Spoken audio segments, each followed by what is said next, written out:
The bright lights of the studio made everything look perfect. Cameras moved smoothly on their tracks while alien crew members from 12 different worlds worked behind the scenes.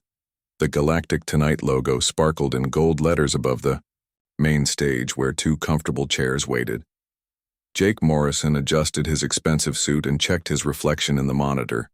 His perfect white teeth gleamed as he practiced his smile. For 15 years, he had been the most popular talk show host in known space. His show reached 17 star systems and millions of viewers every night. Everyone wanted to be on Galactic Tonight because Jake Morrison could make anyone famous. Tonight's guest was different, though.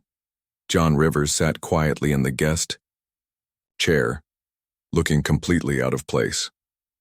His clothes were clean but old. His hands showed the rough calluses of someone who worked with tools and machinery. His brown hair was starting to turn gray at the edges, and his face had lines that came from years of hard work and worry. But what caught Jake's attention was the simple wooden cross hanging from a thin chain around John's neck. It was small and plain, made from some kind of dark wood. Nothing fancy or expensive about it, just an old piece of carved wood that looked like it had been worn smooth by years of handling. John Rivers had become famous 3 weeks ago when his cargo ship saved a Zephyrian colony vessel from space pirates. The story had spread across the galaxy like wildfire. One human in a beat-up old freighter had somehow fought off 6 pirate ships and rescued 800 alien colonists. The military experts were still trying to figure out how he had done it. But Jake Morrison didn't care about the heroics. He cared about ratings. And he had a feeling that this quiet human with his old-fashioned beliefs would give him plenty to work with. The studio audience was packed with beings from all over the galaxy. Tall, elegant Altarians with their silver skin sat next to the squat, rock-like granite folk. Blue-skinned Andromedans chatted with the insect-like hive speakers. The audience loved it when Jake made fun of primitive cultures and backward thinking. They considered themselves sophisticated and modern. "Ladies, gentlemen, and honored beings of all species," Jake said as the cameras rolled. His voice was smooth and practiced. "Welcome to Galactic Tonight. I'm your host, Jake Morrison, and do we have a show for you tonight?" The audience applauded on cue. Jake's smile grew wider. "Our guest tonight is the man everyone's talking about. 3 weeks ago, John Rivers was just another cargo hauler trying to make a living in the outer systems. But when pirates attacked a Zephyrian colony ship, this ordinary human did something extraordinary. Please welcome the hero of the Kepler incident, John Rivers." More applause filled the studio. John nodded politely, but didn't wave or smile for the cameras. He just sat there with his hands folded in his lap waiting. John, Jake said, leaning forward in his chair. "The whole galaxy wants to know how you did it. 6 pirate ships against 1 cargo hauler. Those aren't good odds for anyone." "I got lucky," John said simply. His voice was quiet and steady. "The pirates made some mistakes. I just did what I had to do." "Come now, don't be modest," Jake pressed. "Our military analysts say what you did was impossible. Your ship isn't even armed. How does an unarmed cargo hauler defeat 6 combat vessels?" John was quiet for a moment. He seemed to be thinking about how to answer. "Sometimes you just have to have faith that things will work out," he said finally.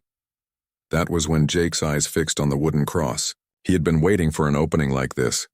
"Faith," Jake repeated, his voice taking on a mocking tone. "Now that's interesting. Tell me, John, what's that little trinket you're wearing there?" John's hand moved automatically to the cross. His fingers touched it gently, the way someone might touch something precious. "It's a cross," he said. "A cross," Jake said loudly, making sure the cameras caught his expression of amused disbelief. "And what exactly is a cross supposed to do? Is it some kind of weapon? Does it shoot laser beams?" Laughter rippled through the studio audience. The Altarians made their musical sound that passed for laughter. The granite folks' rumbling chuckles sounded like small earthquakes. "No," John said calmly. "It doesn't shoot anything." "So it's just jewelry then?" Jake asked. "A fashion statement?" "It reminds me of someone," John said.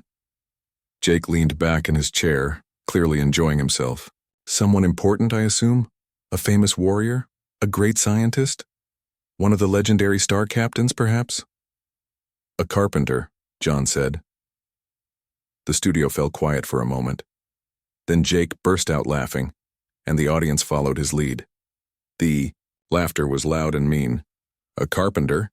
Jake said when he could speak again. You're telling me that you wear a symbol of an ancient carpenter around your neck? What did this carpenter do that was so special? Build really good tables? More laughter filled the studio. Jake was playing to the crowd now, and they loved it. He died for what he believed in, John said quietly. Oh, now we're getting somewhere, Jake said. This is one of those primitive human religions, isn't it? You people still believe in all that ancient mythology. What do you call it, Christianity? You actually think some magical carpenter from your ancient past is going to help you fight space pirates? Jake turned to address the audience directly. Ladies and beings, here we have a perfect example of why humans are considered the most backward species in the galaxy. They still cling to these ancient superstitions while the rest of us have evolved beyond such nonsense. The audience ate it up. They applauded and made their various sounds of approval. Jake was hitting all the right notes. Tell me, John, Jake continued, do you actually pray to this dead carpenter? Do you think he was listening when you fought those pirates? Did he give you magic powers? John Rivers sat through all of this without changing expression. His weathered face remained calm. His hands stayed folded in his lap. He didn't get angry or defensive. He just waited. You people amaze me, Jake went on. Your species has traveled to the stars, mastered faster-than-light travel, made contact with dozens of alien civilizations, and you still believe in fairy tales about magic carpenters and invisible sky gods. It's really quite sad when you think about it. The laughter was getting louder now. Jake was really hitting his stride. This was the kind of content his audience loved. Primitive humans and their backward beliefs were always good for ratings, but John Rivers just sat there, one hand occasionally touching the wooden cross, waiting for Jake Morrison to finish talking. Jake Morrison was enjoying himself. The audience was laughing at all the right moments. The ratings would be fantastic. He could already imagine the highlight clips that would spread across the galactic networks.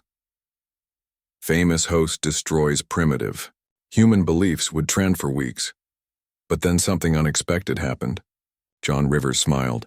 It wasn't a bitter smile or an angry smile, it was gentle and peaceful, like someone who had just remembered something pleasant. John raised his head and looked directly at Jake for the first time since the mockery had started. Would you like to hear a story? John asked. Jake blinked. This wasn't going the way he had planned.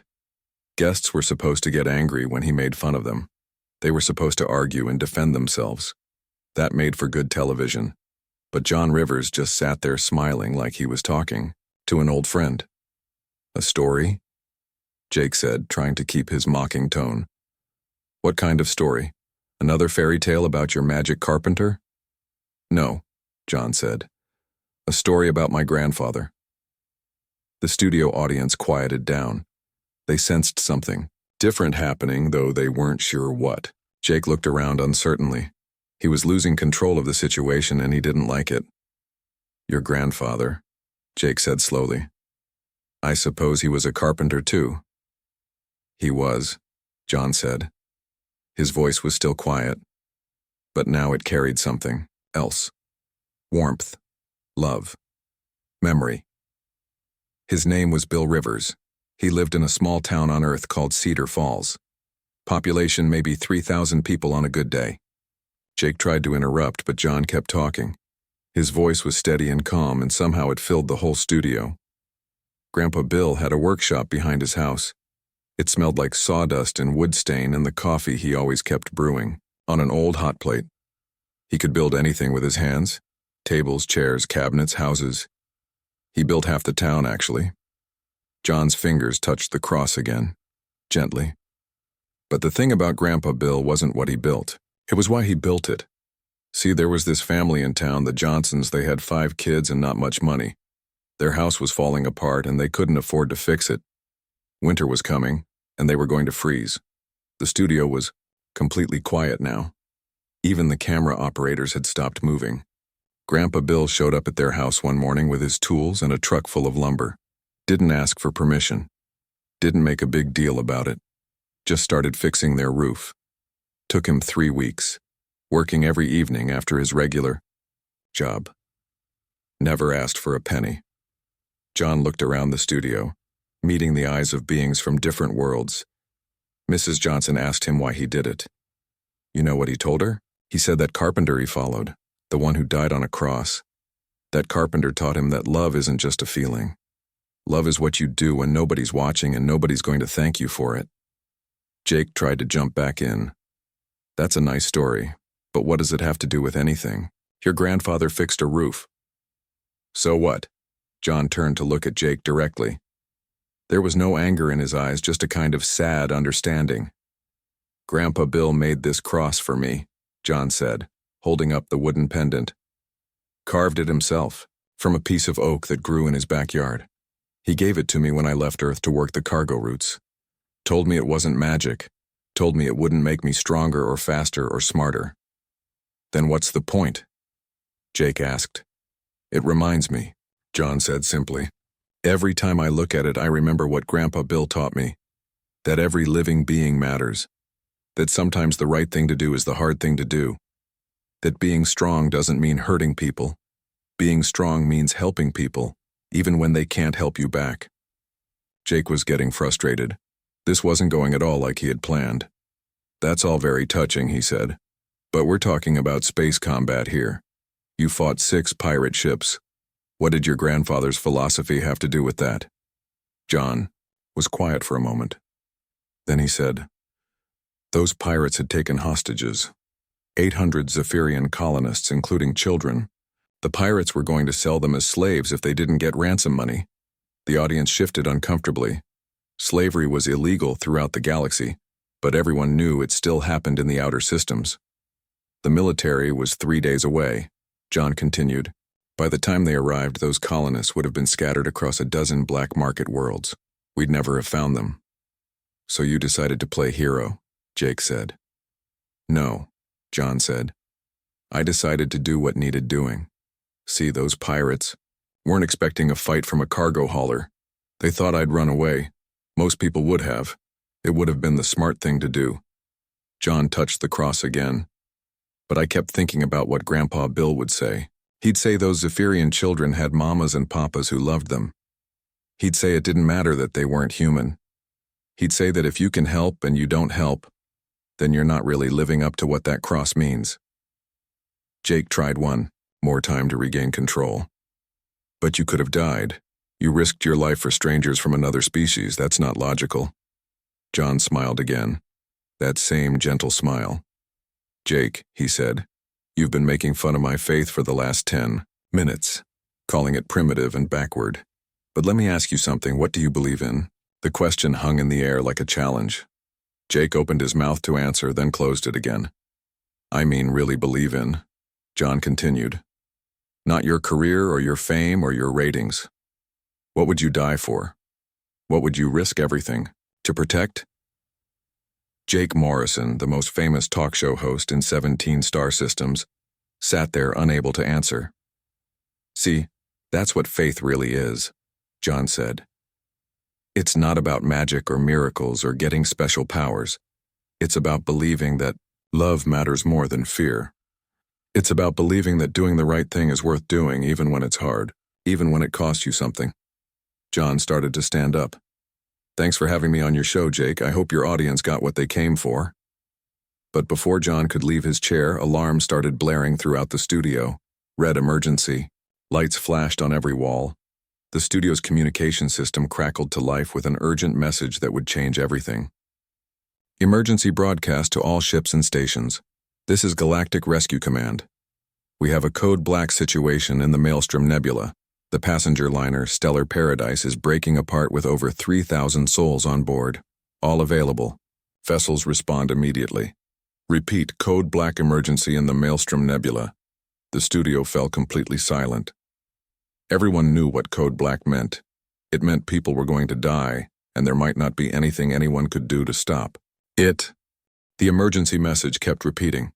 Every few seconds, the studio speakers crackled with the same desperate words.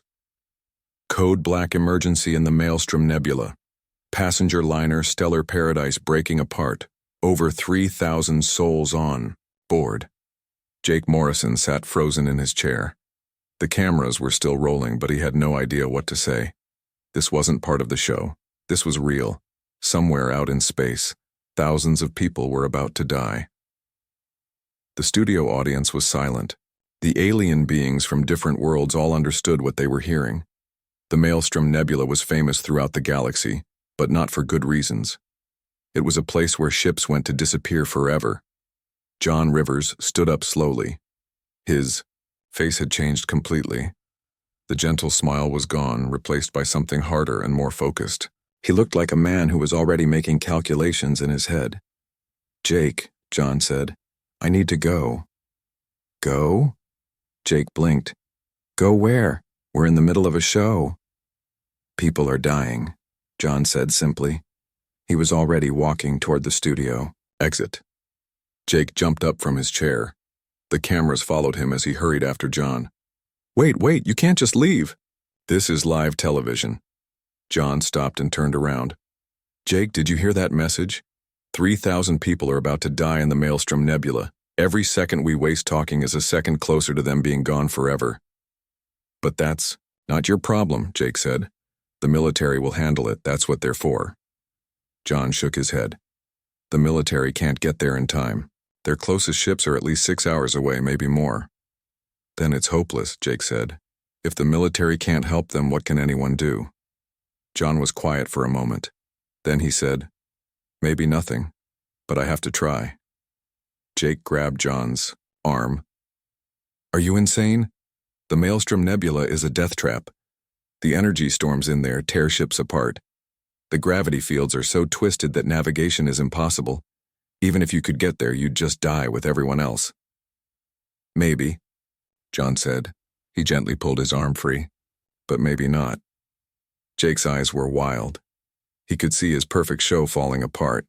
More importantly, he could see the highest-rated disaster coverage in galactic history slipping away from him. "Wait," Jake said, thinking fast. "If you're really going to do this crazy thing, let me come with you. My camera crew and I can document the whole rescue. Think about it.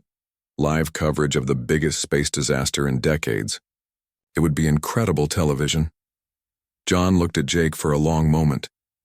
There was something in his eyes that Jake couldn't read. Disappointment, maybe. Or pity.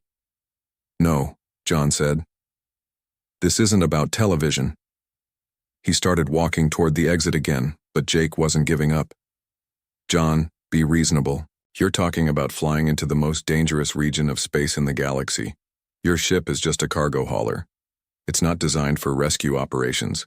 You don't even have proper life support for passengers." John stopped at the studio door. "My ship is stronger than you think. And sometimes you don't need the best equipment. Sometimes you just need to be willing to try." The studio's main communication screen flickered to life. A new message appeared, this one with video. A haggard-looking Galactic Rescue Command officer was speaking directly to the camera. "This is Commander Lisa Hayes of Galactic Rescue Command. We have updated information on the Stellar Paradise disaster. The passenger liner suffered catastrophic engine failure while traveling through the outer edge of the Maelstrom Nebula. Hull breaches on multiple decks. Life support systems failing. We estimate 4 hours of breathable atmosphere remaining." The officer's voice was steady, but her eyes showed the strain. "All available rescue vessels are responding, but our fastest ships are still 5 hours out. We are asking any civilian vessels in the area to assist if possible. However, we must warn that the Maelstrom Nebula is extremely dangerous. Any ship entering the nebula does so at extreme risk." The screen went dark. The studio was completely silent. Jake turned to John. "You see? Even Galactic Rescue Command is warning people to stay away. It's suicide to go in there." John touched the wooden cross around his neck. "Commander Hayes said they need 4 hours of life support. The rescue fleet is 5 hours away. That's not going to work." "Exactly," Jake said. "It's hopeless. There's nothing anyone can do." John looked at Jake with those calm eyes. "There's something I can do." He started to leave again, but Jake grabbed his arm once more. "John, listen to me. I've been studying the reports about your fight with those pirates. You're good at what you do, I'll give you that. But this is different. This isn't combat. This is flying into a cosmic blender and hoping you come out alive." "I know," John said. "Then why?" Jake asked. His voice was getting higher, more desperate. "Why throw your life away for strangers? You don't even know these people. They're not your family. They're not your friends. Some of them aren't even human." John pulled free from Jake's grip. "Because it's the right thing to do." "The right thing according to who?" Jake demanded. "Your dead carpenter? Your grandfather's old stories? This is the real world, John. Good intentions don't stop energy storms or fix hull breaches." John smiled sadly. "You still don't understand." "Then explain it to me," Jake said. "Make me understand why you're willing to die for people you've never met." John was quiet for a moment. Then he said, "Jake, you asked me earlier what I believe in. I believe that every life has value. I believe that if you can help someone and you choose not to, then you're not really living. You're just existing." "That's just words," Jake said. "No," John said. "Words are what we're doing right now. Action is what I'm about to do." The studio's communication system crackled again. This time it was a different voice, younger and more frightened. "This is First Officer Danny Kim aboard the Stellar Paradise. Hull breach in Section 7 has expanded. We're losing life support faster than expected. Estimate 2 hours of breathable air remaining. Requesting immediate assistance from any vessel in range." The panic in the officer's voice was clear. 2 hours instead of 4. Time was running out even faster than expected. John turned to Jake one last time. "That's someone's son out there, someone's father, someone's daughter. They're scared and they're dying and they're hoping that somebody cares enough to try to save them." "But why does it have to be you?" Jake asked. John touched his cross again. "Because I'm here. Because I can. Because my grandfather taught me that when you see someone drowning, you don't stand on the shore and discuss the water temperature. You jump in." Without another word, John Rivers walked out of the studio. Jake Morrison stood there watching him go, surrounded by cameras and lights and an audience of sophisticated beings from across the galaxy. For the first time in his career, Jake Morrison had nothing to say. John Rivers ran through the spaceport as fast as his legs could carry him. Behind him, he could hear Jake Morrison shouting into his communication device, trying to get his camera crew to follow. But John didn't have time to worry about television, crews. Every second counted now. The spaceport was buzzing with activity. News of the Stellar Paradise disaster had spread quickly. Reporters from every major news network were setting up their equipment. Port security was trying to keep the crowds back. Ships were being fueled and prepared for emergency response. But John wasn't heading for any of the big, fast ships. He was heading for Dock 17, where his cargo hauler Mary's Grace sat waiting. She wasn't much to look at. 20 years old, built for hauling freight, not for passengers. Her hull was scratched and dented from years of hard work. Her engines were reliable but slow. She was the kind of ship that rich people ignored and working people depended on. John's friend Pete was already there, running through the pre-flight checklist. Pete was a thin, nervous man who had been John's mechanic for 5 years. He looked up as John approached. "John, thank God you're here," Pete said. "I heard about the Stellar Paradise on the emergency channels. The whole port is going crazy." "How's the ship?" John asked, climbing up the loading ramp. "Ready to fly," Pete said. "I've been keeping her fueled and maintained like always." "But John, you're not thinking what I think you're thinking, are you?" John was already moving toward the cockpit. "How much cargo space do we have?" "Empty right now," Pete said, following him. "But John, please tell me you're not planning to fly into the Maelstrom Nebula. That place is a ship graveyard." John sat down in the pilot's seat and started flipping switches. The Mary's Grace hummed to life around them. Her engines were old but well-maintained. Her hull was thick and strong. She had been built to survive the dangerous outer shipping routes where pirates and asteroid fields were common problems. "Pete," John said, How many people can we fit in the cargo hold? Pete's face went pale. Maybe 50 if we pack them tight. 60 if some of them are children. But John, the life support system isn't designed for that many people. We'd run out of air in a few hours. That's okay, John said. We won't need to keep them long. Just long enough to get them to safety. Pete grabbed John's arm. John, listen to me. I've been your mechanic for 5 years. I've seen you do some crazy things. But this is different. The Maelstrom Nebula isn't just dangerous. It's impossible. The energy storms will tear us apart. The gravity fields will crush us. Even if we somehow make it to the stellar paradise, we can't save 3,000 people with one cargo hauler.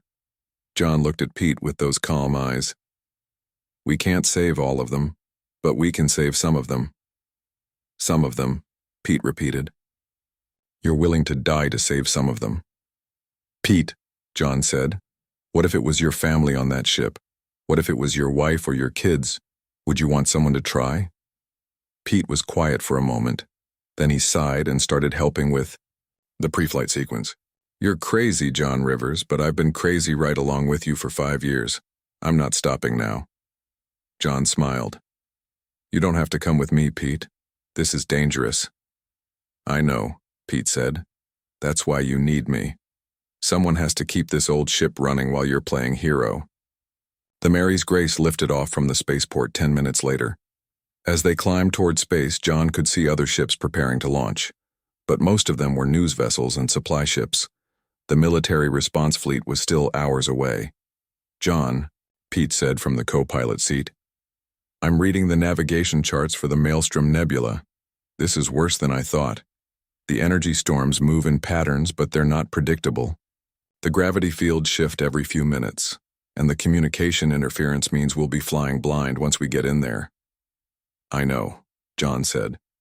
His hands moved over the controls with practiced skill. He had been flying cargo routes for 15 years.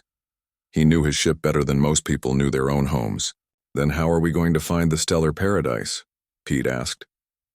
John pulled something out of his shirt pocket. It was an old, worn piece of paper covered with hand-drawn charts and notes. These are my grandfather's navigation charts. He flew cargo routes through some of the most dangerous parts of space back when the navigation computers weren't so good. He had to learn to read the patterns of space itself. Pete looked at the old charts. John, these are 40 years old. Space has changed since then. Space doesn't change, John said. The energy flows and gravity fields follow the same basic patterns they always have. You just have to know how to read them. John's fingers found the wooden cross around his neck. He had been studying his grandfather's charts since he was 12 years old. Bill Rivers had taught him that space wasn't just empty nothing. It had currents and flows like an ocean. If you knew how to read those currents, you could navigate through places that would destroy other ships. There, John said, pointing to a section of his grandfather's chart. The Maelstrom Nebula has 3 main energy streams. They spiral around each other like braided rope. Most ships try to avoid them completely, but if you follow the right stream, it can carry you through the worst of the storms. That's a big if, Pete said. Everything's a big if, John said. But we're going to try anyway. The Mary's Grace reached the edge of the Maelstrom Nebula 30 minutes later. From the outside, it looked beautiful and terrible at the same time. Streams of colored energy danced through clouds of gas and dust. Lightning the size of small planets flickered between the energy streams. It was like looking at a cosmic hurricane that had been raging for thousands of years. John, Pete said quietly, I'm getting readings on the stellar paradise. She's deep in the nebula, caught in the worst part of the storm system. The hull is breaking apart. Life support is down to 90 minutes. John checked his grandfather's charts one more time. Then he powered up the engines and pointed the Mary's Grace toward the swirling wall of energy and destruction. Pete, John said, remember what we talked about on our first flight together? About how sometimes the right thing to do is the scary thing to do? I remember, Pete said. His voice was shaking, but his hands were steady on the controls. Well, John said, this is one of those times. The Mary's Grace flew into the Maelstrom Nebula. Behind them, the stars disappeared. Ahead of them, Lightning and chaos waited. And somewhere in the heart of the storm, 3,000 people were running, out of time. The Mary's Grace shook like a toy in the hands of an angry child. Energy lightning struck the hull every few seconds, sending sparks flying through the cockpit. Pete held onto his seat as the ship bucked and rolled through the cosmic storm.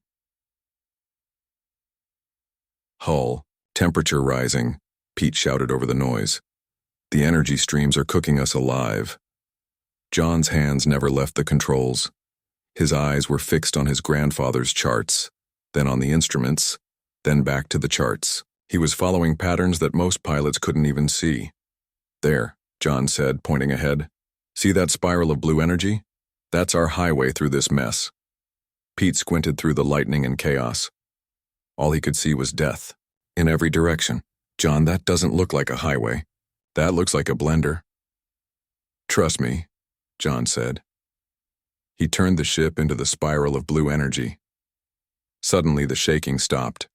The Mary's Grace was riding the energy current like a boat on a river. The lightning was all around them, but it wasn't hitting them anymore. How did you know? Pete asked, amazed. Grandpa Bill taught me, John said. Energy flows like water. Find the current, ride the current, don't fight it. They flew deeper into the nebula. The readings on their instruments were going crazy. Normal navigation was impossible here. But John wasn't using normal navigation. He was reading the space around them like his grandfather had taught him.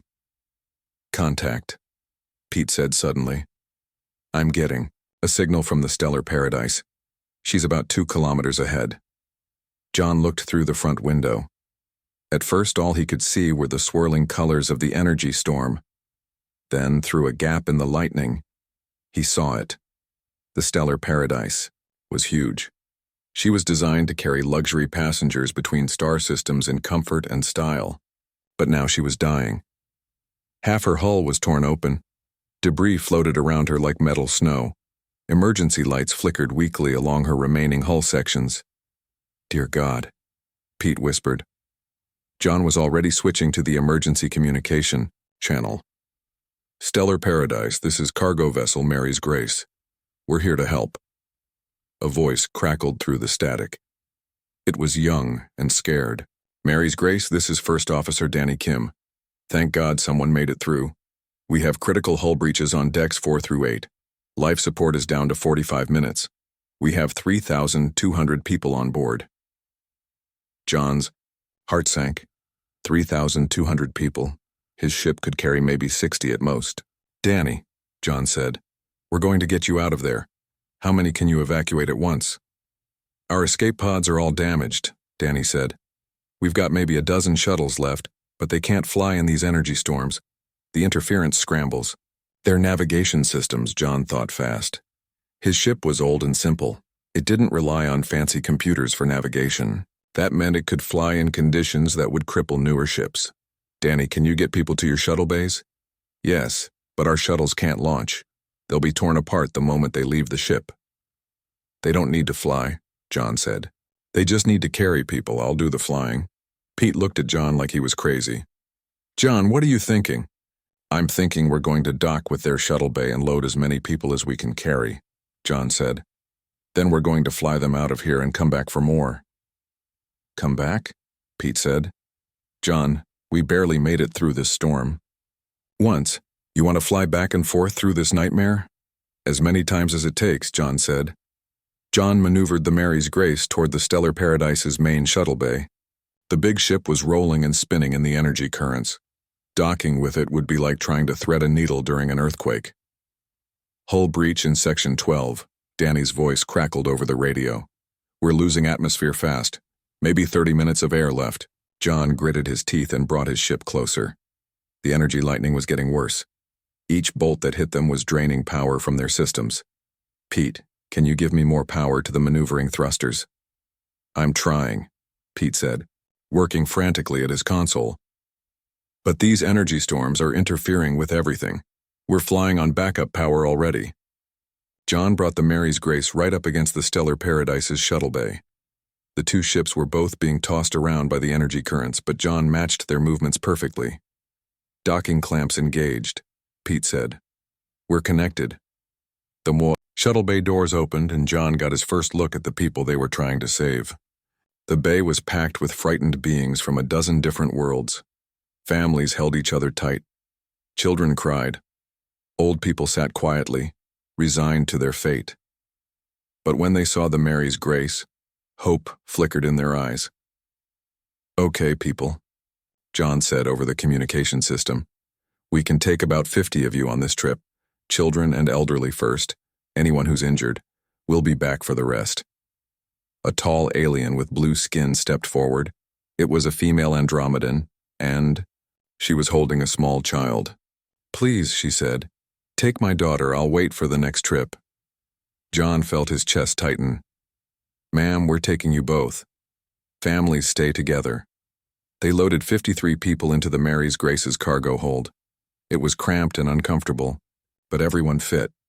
Pete worked quickly to boost the life support systems. "Life support is stable for now," Pete said. "But we can't keep this many people breathing for long." John was already undocking from the stellar paradise. "Then we better hurry." Flying out of the nebula was even harder than flying in. The energy storm seemed to sense that they were carrying passengers, and the lightning attacks got more violent. The Mary's Grace groaned and shook, but her old hull held together. They reached the edge of the nebula 20 minutes later. A rescue fleet was waiting there, but they were afraid to enter the energy storms. "This is rescue ship Apollo 7, a voice came over the radio. "Mary's Grace, are you carrying survivors?" 53 souls, John said. "Get ready to take them aboard."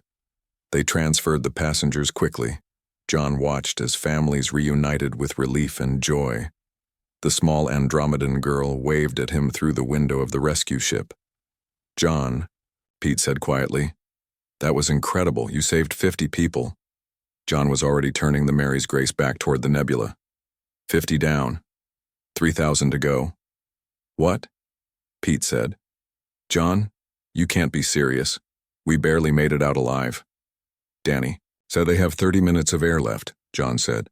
"If we hurry, we can make 2 more trips." Pete stared at his friend. "John, the ship is already damaged. The hull is cracked. The engines are overheating. If we go back in there, we might not make it out again."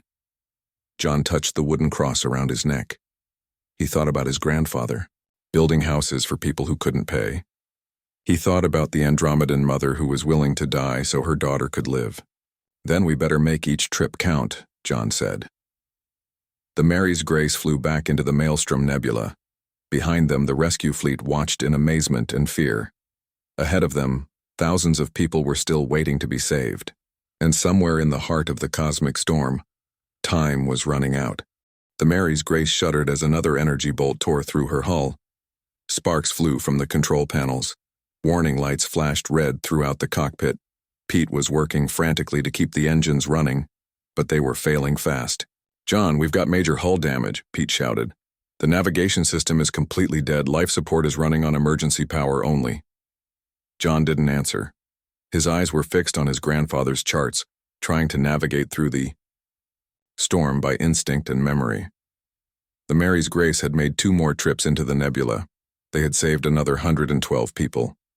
But there were still over 3,000 passengers left on the dying stellar paradise.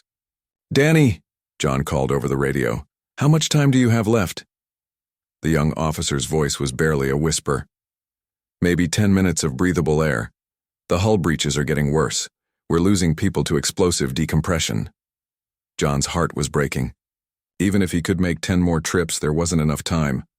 Too many people were going to die, and there was nothing he could do about it.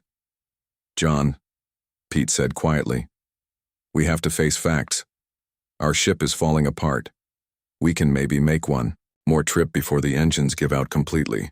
We can save maybe 50 more people, but that leaves thousands." John stared ahead at the stellar paradise. She was breaking apart before his eyes. Whole sections of the ship were spinning away into the energy storm. Emergency lights were going out one by one. "There has to be something else we can do," John said. Pete checked his instruments again. "The rescue fleet is still too far away. Even their fastest ships won't reach the nebula edge for another 2 hours. And they still can't enter the energy storms." John was thinking hard. There had to be an answer. There had to be something. Then he looked at his control panel and saw it. The emergency beacon. Every ship carried one. It was designed to send out a powerful signal that could reach across star systems to call for help. "Pete," John said, "what if we could clear a path through the energy storms? What if we could create a safe corridor for the rescue ships to follow?" "How could we do that?" Pete asked. John's hand moved to the wooden cross around his neck. "By overloading our engines and creating an energy pulse. It would disrupt the storm patterns for maybe 20 minutes, long enough for the rescue fleet to get through."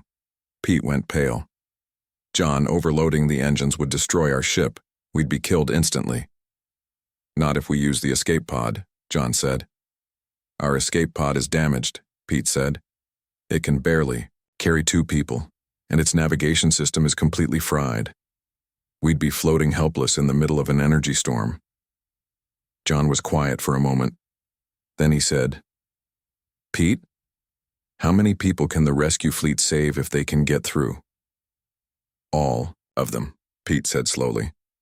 "The big rescue ships can evacuate thousands of people at once. But John, you're talking about suicide. We'd never survive in that damaged escape pod." John looked out at the stellar paradise. Through the torn hull, he could see people pressed against the windows, families holding each other, children who would never grow up, old people who had lived full lives but deserved to see their grandchildren.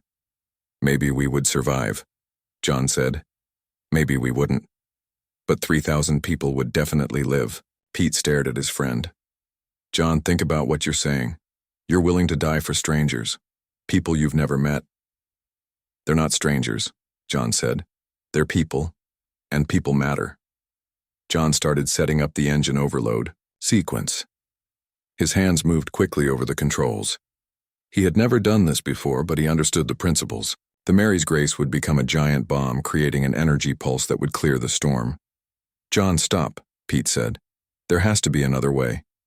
"There is no other way," John said. "Pete, you don't have to stay. Take the escape pod. I'll stay with the ship." Pete looked at John for a long moment. Then he said, "Remember what you told me about doing the right thing even when it's scary?" "Yes," John said.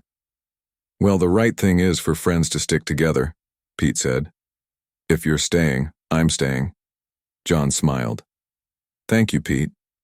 They worked together to prepare the engine overload. It would take 5 minutes to charge up, the engines to critical levels. Then the Mary's Grace would explode in a burst of energy that would disrupt the cosmic storm. "Danny," John called over the radio, "we're going to clear a path for the rescue fleet. Tell your people to hold on for 20 more minutes." "How are you going to do that?" Danny asked. "We're going to make some fireworks," John said. John opened a channel to the rescue fleet. "This is John Rivers aboard the Mary's Grace. In 5 minutes, we're going to create an energy pulse that will disrupt the storm patterns. You'll have maybe 20 minutes to get through and evacuate the stellar paradise." "Negative, Mary's Grace," came the reply. "Creating that kind of energy pulse would require you to overload your engines. You'd be destroyed." "We know," John said, simply. There was silence on the radio. Then a different voice spoke. It was older, more experienced. "Mary's Grace, this is Admiral Kate Thompson aboard the rescue ship Apollo 7. Son, what you're proposing is incredibly brave, but there has to be another way." "There is no other way, Admiral," John said. 3,000 people are going to die in the next few minutes unless someone does something." "But why does it have to be you?" the Admiral asked. John touched his grandfather's cross one more time. "Because I'm here. Because I can. Because it's the right thing to do." The engine overload was at 80%. Warning alarms were screaming throughout the ship. The Mary's Grace was shaking apart around them. "Pete," John said, "any regrets?" Pete smiled. "Just one. I wish I could see the look on Jake Morrison's face when he hears about this." John laughed. "He'll probably find a way to make it about him." The overload reached 100%. John looked out at the stellar paradise one last time. He could see the rescue fleet at the edge of the nebula, ready to race in the moment the path was clear. "This is for you, Grandpa Bill," John whispered. He pressed the button. The Mary's Grace exploded in a burst of light that could be seen from 3 star systems away. The energy pulse tore through the Maelstrom Nebula like a cosmic shockwave, clearing the storm patterns and creating a safe corridor through the chaos. 20 minutes later, the rescue fleet reached the stellar paradise and evacuated every single passenger and crew member. 3,200 people lived because two men and an old cargo hauler decided that doing the right thing was worth any price. John Rivers and Pete Martinez were found 6 hours later, unconscious but alive in their damaged escape pod. The energy pulse had thrown them clear of the explosion, and their pod's emergency systems had barely kept them breathing. When John woke up in the hospital, the first thing he did was touch his chest. The wooden cross was still there, somehow undamaged despite everything they had been through. The nurse smiled at him. "You're famous, you know. The whole galaxy is talking about what you did." John just closed his eyes and thought about his grandfather. He had a feeling that somewhere, Bill Rivers was proud of his grandson. The carpenter's lesson had been learned.